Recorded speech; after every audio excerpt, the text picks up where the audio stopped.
नाही नाही नाही, हे मित्र मित्र फक्त तुम्ही पाजितो म्हणून तुमच्या मागे हिंडा, त्या पाजायचं बंद करा, हे तुमच्या मौतीला येणार नाही. माझं माझ्या भावाचं जमत नाही, तुमचं तुमच्या भावाचं जमत नाही, हा व्यवहार आहे, नाथ नाही, जमत नाही आपलं. त्याच्या घरात जाऊ नका, त्याचं तोंड पाहू नका, पण तुमच्या प्रसंग आल्यावर भाऊ आहे हे विसरू नका, विसरू नका. अरे नाही बोलत तो, नका बोलू, नका त्याच्या घरात जाऊ, नका जाऊ, नका जेऊ त्याच्या घरात, नका जेऊ. पण उद्या तुमचं ऑक्सिडेंट झाला, हॉस्पिटलमध्ये ऍडमिट केलं तर भेटायला येणारे केळं सफरचंद घेऊन येतील, पण 500 रुपयाची नोट घेऊन भावाकडे पाहणारा फक्त भाऊच आहे. अरे 500 रुपयाची नोट घेऊन उभा राहतो आणि पोराला म्हणतो इकडे ये, इकडे. त्याच्या पोराला नाही, आपल्या पोराला, इकडे ये, हे 500 राहू दे आणि लागले तर तुझ्या चुलतीकून अजून घे, पण बिल ठेवू. भाऊ येतो. आज भावाचे बहिणीचे नाते तुटून गेले. काय जीवनामध्ये करता? महिला मंडळ तरुणपणातलं विधवापन नाही महाराज. अरे सक्का भाऊ आपला नाही, तुम्ही जगाचं काय घेऊन बसले? कितीतरी लोक असे आहेत महाराज, एखाद्या स्त्रीचा पती तरुणपणात जर मेला, मिलिटरीत, आणि त्याच्या जर 10व्याला नदीवर भाषणं झाली आणि त्या बाईला जर गरिबांनी मदत केली त्या मुलांच्या शिक्षणाला, तर भाऊबंद त्या पैसे तिला न देणारे भाऊबंद आहेत. 3 लाख जमा झाले तर 1 लाख देणारे माणसं आहेत. त्या बिचारीचं जगणं म्हणजे सोपं नका समजू तुम्ही. काही गोष्टी बोलायच्या नसतात, हो, आणि बोलण्यासारख्या नसतात. विधवापन जगणं म्हणजे एवढं सोपं नाहीये. तो काळ गेला, भाऊभाऊयांच्या हाताखाली दिवस काढायचा, तो काळ वेगळा होता.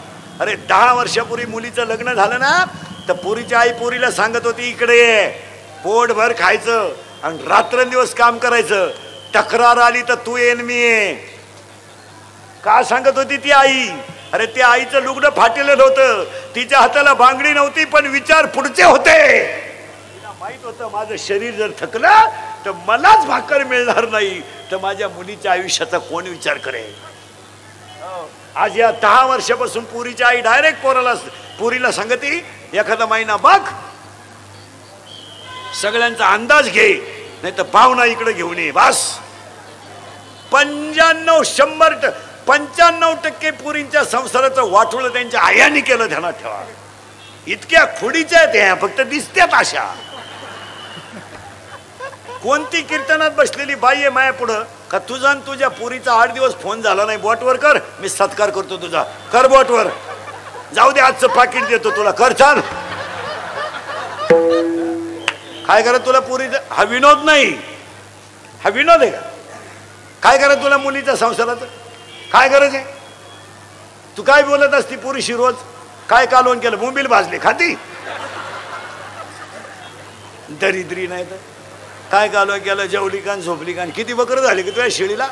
3. बया 1 कुठं पिन, तुला काय करायचं? जर आजपासून पुरीच्या घरी डोकं लावलं,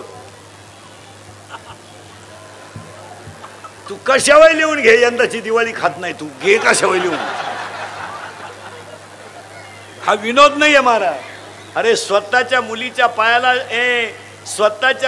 पायाला चपला घालायला दाशा होत्या, त्याची मुलगी वनवासाला निघली तरी जनक बोलला नाही, जनक शब्द सुद्धा बोलला नाही. पोरगी वनवासाला निघली वलकली नेसून. अरे आताचा जनक असता तर रामाचं कान फाड फोडून टाकला असतं. बावळा तू वनवासाला चालला का? घटस्फोट घे, मायापुरीला 2-4 राम, एकत्र राम काय घेऊन बसलो. पण जनक राजा शब्द सुद्धा का बोलला नाही माहितीये का? ऐका जाणकार पोथे ऐकणाऱ्यांच्या ध्यानात येईल. राजा जनकाला माहित होतं माझ्या मुलीच्या कपाळावर जे सटवीनं लिहिलंय ते मलाच काय माझ्या बापाला चुकवता येणार नाही, तिला भोगू द्या. आणि तिनं जर भोगलं पुढे जर अमर झाली तर काय होईल? झालीच, इतिहासात अमर झाली त्याची पोरगी. कारण पूर्वींचं लग्न पूर्वी बाप जमीत होता, आता बापाला व्हॉट्सअपला माहीत झालं पुरीचं लगीन, त्या गुड्डी गेली काय? आणि मग पुरीने मूर्खपणानं वागायचं आणि पोरांना बरबाद करायचं. आता सध्या पेपरला बातम्या पेपरला आणि टीव्हीला बातम्या पाहिजे. अल्पवयीन मुलीला पळवले. जरा वाचणारे ध्यानात ठेवा. याला तुम्ही कोणाला दोष देता? मुलाला. तुम्ही सगळी शिक्षा कोणाला करता? मुलाला पुरीचा दोषच नाही का? तिला समजत नाही का शिमडीला काही? कान फाड फोडलं पाहिजे, तिला कळत नाही? 15 वर्षाची टुणकी म्हणजे बारीक आहे का? बारीक नाही. त्यानं मोबाईल दिलेला तुला गोड लागला, त्यानं रिचार्ज मारलेलं तुला गोड लागलं, त्याच्या गाडीवर तोंड बांधून हिंडाय गोड लागलं, त्यानं दिलेले पैसे गोड लागले, आता भुकती माय वाण्य दहा थाड पडून टाकले पाहिजे. समजत नाही का पोरीला? हा विनोद आहे काय? विनोद नाही. 15 दिवस त्याच्या गाडीवर तोंड बांधून हिंडली तेव्हा नाही वाटलं तुला काय?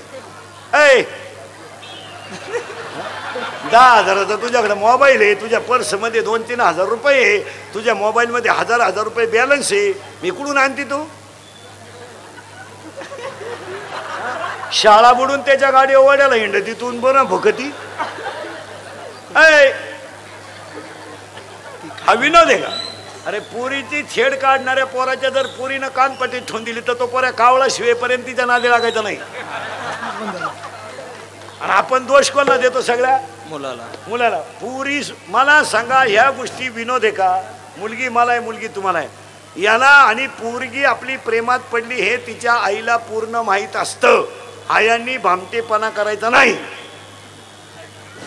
माहित नाही का तुला आपली पोरीच्या बॅलन्समध्ये बॅलन्स कस काय वाढला? आपली पोरगी रविवारी शाळेत जाती, 3 वेळा भांग पाडती, 6ला शाळा सुटती, पोरगी 8ला येती. मग ही पोरगी काय करते बा? तू काय करीत असती नक्की घरात?